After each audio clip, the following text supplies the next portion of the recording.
How to return Puma online order.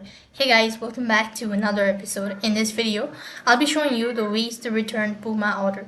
So to return a Puma order, you have to first of all make sure that the device is connected to an internet service, and then to begin with, go to log in into your account.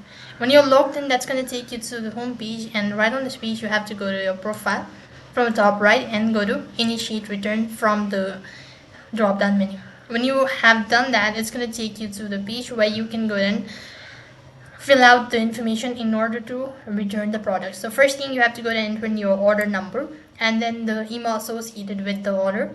Then click the next button. On the other page, it's going to ask you to give a reason for returning the product and all that, and you just follow the prompt and you'll have successfully returned Puma online order.